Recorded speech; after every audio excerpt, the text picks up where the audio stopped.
I don't understand sometimes what goes on with people here, because like here we are here in this theater, we getting along real good until we go outside and the shit changed. Richard, unlike all the other cats in comedy now, particularly the black comedians, man, he's the cat that opened it all up for real, because when you see like the guys...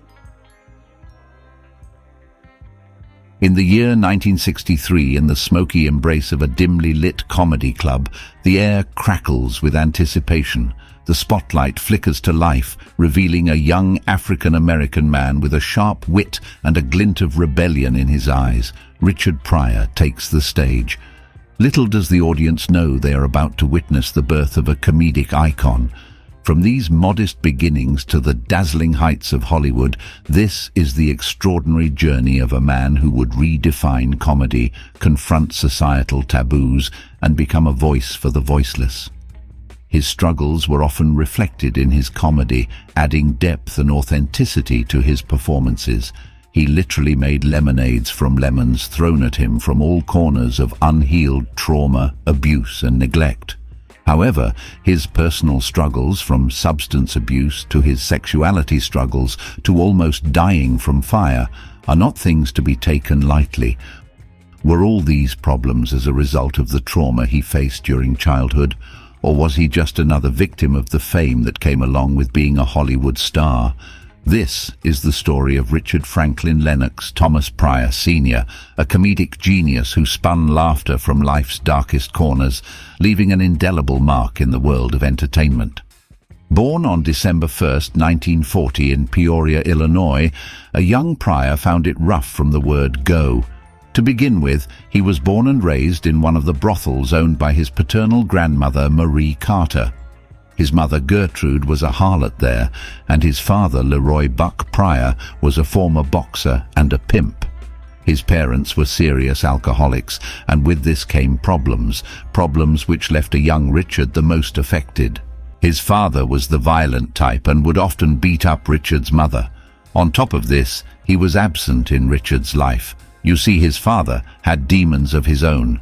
Born in 1913, he was the first child of Richard's beloved grandmother, Marie Pryor, who had been married at a mere age of 14 by a laborer by the name of Rob Pryor.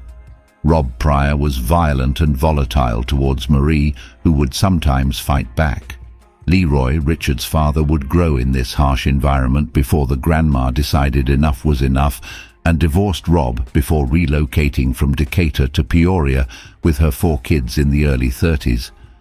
At age 18, Richard's father had won a Golden Gloves boxing tournament in Chicago, and so when his mother opened a brothel in Peoria in the mid-1930s, he played the role of the muscle in the family business. In short, his whole life, the only language he knew was violence, and he passed it down to his family unknowingly, which affected a young Richard whose childhood trauma started here. Even though his parents would officially marry in 1943, so that his mother Gertrude was considered eligible for both the $70 monthly allotment that the federal government disbursed to military wives and also the widow's benefits if Richard's father had been killed in the war, the two would divorce on New Year's Eve of 1946, when Richard was just 5 years old. To add salt to the injury, growing up, Richard had seen her mother turn tricks for some drunk man, with his father taking the money. This was not an environment for a kid to flourish. In around age 7, he would be sexually abused by a teenage boy. All these really affected his schooling at Peoria, Illinois public schools, where he would score mainly C's, D's, and F's. He became emotionally unstable as he had no one to look out for him. Fast forward in 1956, in the middle of his 9th grade year, he was expelled from Central High School after an altercation with his science teacher, Walter Fink, after Richard took a swing at him when Fink tried to remove Richard bodily from his classroom. And even though he was living hell on earth after his mother left him, he would later be grateful to her for deciding to keep him instead of flushing him down the toilet. As a child, he had once found a shoebox with a dead baby inside. That's how dreadful and disastrous the situation was back then. After his expulsion, Richard fell into a series of desultory jobs. He worked as a bootblack, a janitor in a strip club, a delivery man with his father's trucking business, and as a factory hand folding cowhides, jobs that gave him little in the way of satisfaction. His desire for adventure would eventually land him in the army in 1959, but would shortly be incarcerated for attacking a white soldier who was racially discriminative in 1960. Coming back home, he would get a job to work both as a bartender and as an MC at the lively nightclub he ran, Harold's Club, owned by his old friend and neighbor Harold Parker. It is also here that he started developing his craft as a comedian, with him developing characters to keep the crowd entertained and lively. His love for making people laugh dated way back when he was very young, his stage being in class, in front of his classmates. He realized making people laugh eased him probably from all he was going through at the time. Mr. Pryor had admired Bill Cosby and wanted to be just like him. He would emulate him in every way and took on his accent on stage when his career started. It was fun at first until he realized it was not him and decided to show up as his authentic self, and this was where the magic began. His career first began in the 1960s as a stand-up comedian. Initially, he would perform clean and conventional material. He appeared on various television shows and gained recognition for his comedic talent. In the early 1970s, Pryor underwent a significant transformation in his comedy. He embraced a more controversial and socially relevant style, incorporating elements of his own life experiences, including race, drug addiction, and personal struggles.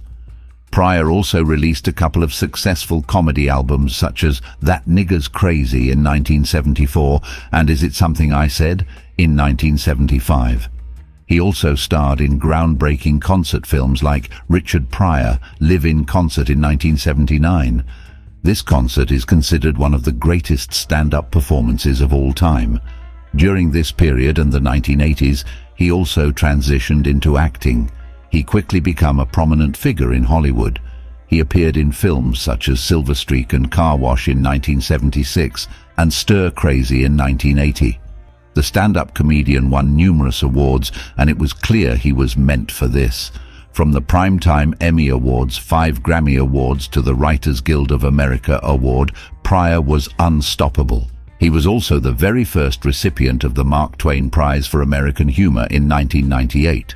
In his acceptance speech he wrote, "Two things people throughout history have had in common are hatred and humor. I'm proud that, like Mark Twain, I have been able to use humor to lessen people's hatred."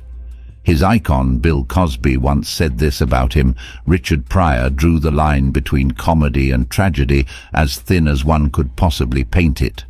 He got the recognition he deserved, and especially from the man he admired the most. And despite his artistic breakthrough, what was happening behind the hilarious jokes was saddening. In his journey to escape and run away from his haunted and traumatic past, he became an alcoholic and abused drugs like life depended on it. This would in turn lead to his decline and problems in his relationships. However, his drug problem was the main devil in his life. This is what it did to him. He had his first heart attack at the age of 36 in 1977. He did manage to recover and continue with his career. In 1980, he set fire on himself after a heavy cocaine session that left him in a state of hallucination. In 1986, Pryor was diagnosed with multiple sclerosis, which he lived with for years. 4 years after his diagnosis, in 1990, he had a second heart attack, which saw him undergo a triple heart bypass surgery. He, however, was very diligent in his career and never once put it on the back seat. He worked throughout his health struggles. Pryor lost the battle on December 10, 2005, at the age of 65, to a third heart attack at his home in LA. The man really fought to live, but at his final moment he died with a smile on his face, as was said by his widow Jennifer Lee. He was finally at peace. His body was cremated and ashes given to his family. Pryor's personal life was somewhat complicated and one for the books. He tried so hard to find love, but in the end, it felt like he self-sabotaged himself each time. He cheated on the women he dated. He physically abused some of them, and some left him due to his drugs and alcohol addiction.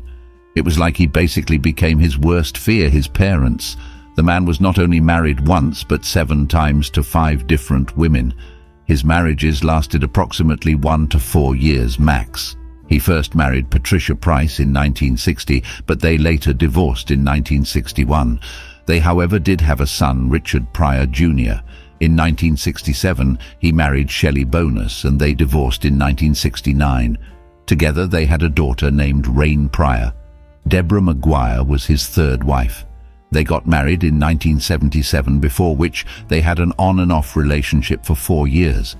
They did eventually get a divorce in 1978. He then met the one who would eventually be with him until his final hour, Jennifer Lee. They married in 1981 but divorced in 1982 due to his cocaine addiction. However, Jennifer might have been the one for him after all, because when his condition got worse, it was her he could think about. He called upon her to be his companion until his death, and she obliged. They remarried in 2001, and she remained his wife until his death in 2005. Before Pryor got back together with Lee, he did have a 5th wife, Flynn Belaine. They got married in 1986, and a week later Pryor filed for a divorce. Was the marriage a mistake? Well, guess what? He married her again in 1990, and they indeed did not last, as in 1991, they got a final divorce. Damn, the divorce lawyers during Pryor's period must have really bagged millions. They must really miss him. Pryor and Flynn had 2 children, Stephen and Kelsey. He had a total of 7 children, of which the other 3 were sired by his girlfriends. Renee Pryor was his first child, born to him at the age of 16 by a woman named Susan. Another daughter, Elizabeth Ann, by a woman named Maxine Anderson, and a son, Franklin, by Geraldine Mason. That, ladies and gentlemen, was Richard Pryor's family. I mean, if "This Is My Life, Please Mind Your Own" was a person, it would have to be this gentleman. Well, at least he found love at the end with Jennifer Lee. He, however, also identified as bisexual. According to a biography book written by Scott Saul on becoming Richard Pryor, the author stated that Pryor acknowledged his bisexuality. There are stories of a sexual relationship he had with Marlon Brando, confirmed by his widow Jennifer Lee. In his own autobiography, Pryor Convictions, he spoke about having a short fling with Mitrasha, a transgender. He called it, quote-unquote, 2 weeks of being gay. He was a man who indeed lived life in all its colors. To sum it up, he will arguably go down as one of the most successful and influential comedians not only of his time, but of all time. This was a man who was already set out for failure just by the upbringing he had. Although he had a lot of skeletons and trauma that, if he probably dealt with, a lot of the pain he inflicted on his loved ones could have been avoided, he did his best. We can only hope he found peace, and that his legacy continues to live on through his family and the great work he did. He did make us laugh a little and then some more, and that is all we needed. You will never be forgotten, mister.